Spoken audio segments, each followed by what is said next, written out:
thank you, Laura and Justin, for sharing some time with our Sheen viewers. First of all, I just have to say it's a beautiful film. And for the Sheen viewers who haven't seen it yet, Laura tells the story of your son, Zach Sobiech, who during high school was diagnosed with terminal cancer, but during the last months or year of his life, recorded this amazing song that went viral and touched and transformed so many lives. But in a way, that's the story of the film. But Zach and the film is about so much more than just that. So maybe, Justin, if I could ask you, what drew you to this story, and what would you hope that viewers take away from the film? This all started over 7 years ago when I first told Laura and Zach's story as a part of this documentary series called My Last Days, which I was making with my friends over at Soul Pancake, and getting a chance to be there and be a part of the family, and having this deep, strange friendship with Zach that happened very quickly. Like, he kind of turned into a little brother, and we had a kind of a fun soul connection where I just felt like I knew him, which I think a lot of people felt. Like I knew him my whole life. And before he passed away, I made him a promise that I would do whatever I could to make sure his story was seen by as many people as possible, and that I would also help raise money for his fund, the Zach Sobiech Osteosarcoma Fund, to hopefully end children's cancer so that more Zachs don't have to pass away from this disease because it's underfunded. So after he passed away and Laura wrote this beautiful book, Clouds, a memoir, I asked her if I could turn it into a movie, because what drew me to it is the idea that all of us are Zach, all of us are Laura, all of us are Rob, all of us are Amy, all of us are Sammy. And I believe that the world needed, even then, even more so now, a movie that showed us what's possible when we choose love over fear, when we choose hope, when we choose to truly live as if we're dying, and when we choose what's best for other people, maybe instead of what's best for ourselves. And at the end of the day, that's where faith comes in as the underlying theme to this movie. It's beautiful, and it's certainly the line in the film about you don't have to find out that you're dying to start living. Laura, as a Catholic Arts Center, I found so much of what you wrote in your book so touching, and I love there had been I guess a subtitle to an earlier title of the book that said it was how God answered a mom's small prayer in a big way. What was that prayer, and how was it answered? Yeah. So I actually remember that day so clearly. It was not long after we found out that Zach was terminal, and I was really wrestling with how to pray, really, because it was becoming clear we'd run out of treatment options. And so it was becoming clear that he probably wasn't going to survive this disease. And there's a big part of a parent's, what we want for our children is to grow into adults and to, live a normal life. And especially, with a parent of a child who's dying, there's almost this presumption that we should beg God to spare their life, pour all of our energy into that. And I wrestled with that because I wasn't so sure that that's what God's plan for Zach's life was. And so I was really conflicted. There was a part of me of like, do I beg God to heal Zach, or do I just turn it all over to God's will? That kind of line of like, how does this go? And I remember just very clearly just popping into my head a couple of things. First was like this horizon.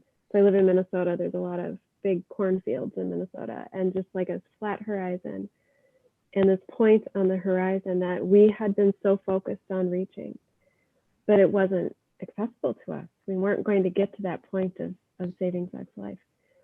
And I remember it was almost like God's hand reaching down and pulling that point up into the heavens, and intuitively understanding that it's okay to focus on preparing your child for eternal life.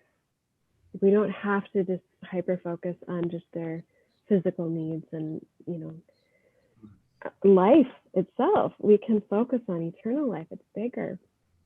So there was that. And then I was also just contemplating Christ's prayer in the Garden of Gethsemane. You know, Lord, I don't want to do this.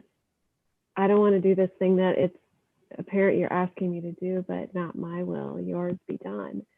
And so I kind of just, those two prayers just led me to, or those two, you know, thoughts led me to this prayer of, okay, you can have him. I will let go.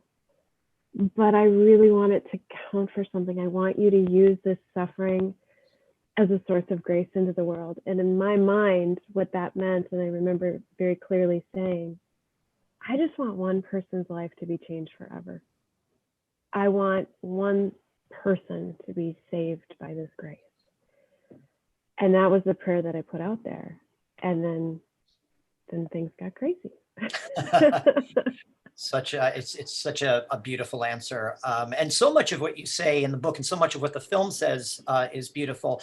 You know, one thing that I found particularly moving is this idea, and it's in the film, it's in your memoir, about the idea, and I assume this comes from being able to look at the experience through the eyes of faith, is that suffering can have a higher purpose. And it was just, and it was so beautifully conveyed in the film about how someone so young, Zach, could approach this moment in his life, not from a place of fear, but from a place of, as you said, love and hope. Can you talk about where he found that courage and, just where that came from? Yeah, I mean, I think for Zach, you know, as a dying teenager, he didn't have all the years that we assume we'll have to figure that stuff out. So he had an accelerated lesson in what really matters in life. And he certainly struggled with fear. I mean, there were moments where there was a moment that I found him, an evening I found him just sobbing alone in the dark after everybody else went to bed. And I went down and to check on him and found him that way. And he was just like, I'm afraid. I'm afraid to die because we don't know what that's like. We don't get to, nobody gets to tell us really what that's like. And so, he certainly wrestled with fear, but he also understood that we are given the present moment. We live right here in this space. This is where we need to focus our energy and our grace. This is where God gives us his grace, is in this moment. And so he really understood that. He very much understood and appreciated and really wanted to share the message of use your talent for good. That was a huge part of who he was and how he moved in the world. And I just think his understanding of eternal life, that this is not ending here. There's an unknown passage. We know we have to die in order to get onto eternal life, but he learned to trust God through that. And he had a huge support system that rallied around him, that helped him in that belief and covered him in prayer. I mean, honestly, one of the biggest gifts of our whole journey was our extended community, and especially our church family. There are times in this struggle that you just can't even utter a prayer. You're so tapped out. And to know that there were all these people just holding us up with prayer was so huge. And I know that's part of Zach's journey too. Wow. That's, there's so many moments that are so inspirational. Justin, as you were approaching this, obviously you said you had gotten to know Zach, and I guess trying to capture anybody's life on film, it can be somewhat daunting, but when you have to tell a story like this, was there an added sense of responsibility to kind of like, I got to get this right? And particularly because so much of, again, when you read the memoir, the faith of the family it was so central to the whole experience. And there's a beautiful scene in the movie where the family makes the pilgrimage to Lourdes. And, trying to convey anything, any spiritual truth is probably an added layer of complexity, in the vocabulary of film, and you do it so well in that scene. Was there that sense of responsibility, and were there additional challenges of trying to somehow visually capture the spiritual dimension of this experience as well? Oh yeah. Oh yeah.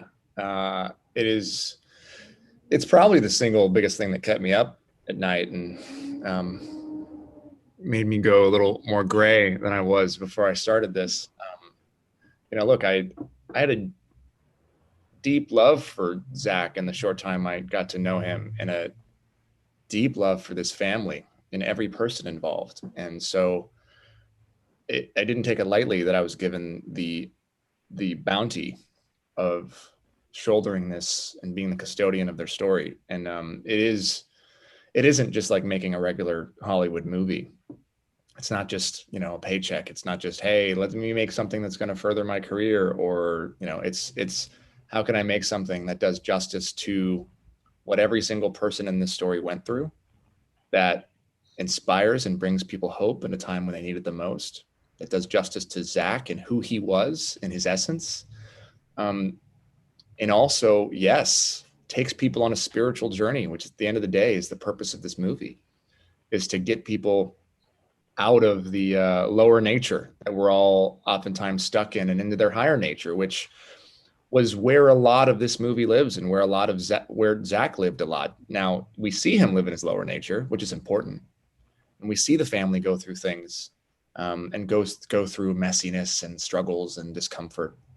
But at the end of the day, it's an inspiring and hopeful journey that I believe is faith in action, and that shows what's possible when we choose love and hope, and when we want for someone else maybe something different than what we want for ourselves, right? You look at a love triangle like what's in this movie. I've never seen a positive love triangle before where everybody wants what's best for everybody else.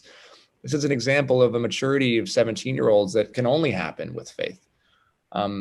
So it was a tremendous responsibility and a bounty and a blessing, because I got a chance to step out of myself and allow Zach and God to really do most of the heavy lifting, and tried to do my best to be an instrument versus trying to actually be the orchestra. Wow. Well said. And yeah, I mean, now thinking back, you're right. The dynamics between the three friends, it kind of puts into action the traditional Catholic definition of love is wishing the good of the other. And that's certainly what they all did. Justin brings up an interesting point about how it doesn't try to cover up the messiness of the experience, that, you were obviously, your family was portrayed as a family of faith, but you're human beings. You weren't saints. And I love, there's a line in your book where you say that you're not a graceful sufferer, that you complain a lot. And I think that's just such a human, most people would have probably self-edited that out, but it was so wonderful that you kept it in there. Can you talk a little bit about how, why it was important to, in dealing with the concept of suffering honestly, that you wanted to let people know that it's okay not to be a graceful sufferer? Yeah. I think that was it's important to allow people into that messiness, because that's where people connect with the story. That's where they can relate to us. And so we have to be vulnerable. We have to allow that in and expose that part of us. Otherwise, we just are on a pedestal and nobody can relate to us. And that's one of the reasons why I actually chose to write the book, was because I understood that people were starting to see our family as this really polished family that has it together. Which, yay, great. That's all wonderful. But they can't connect with it. They can't actually believe that this is something that can play out in their own lives unless they see the messiness. And that's what I really wanted to provide for people who were exposed to our story, was just look under the hood a little bit, see how we move in the world, see the clunky, messy side of family life, and then be inspired by the fact that God still used us for something big. Like even in that, God can use us. So that was an important part of the story I wanted to share with people. Wow. God certainly works through broken vessels. So, Justin and Laura, thank you so very much. It's such a beautiful film, a hopeful film that really raises our eyes and our spirits up. So thank you for making it. Thank you for spending time with us again. Clouds debuts on Disney Plus October 16th. Thank you both very, very much. You're so very welcome.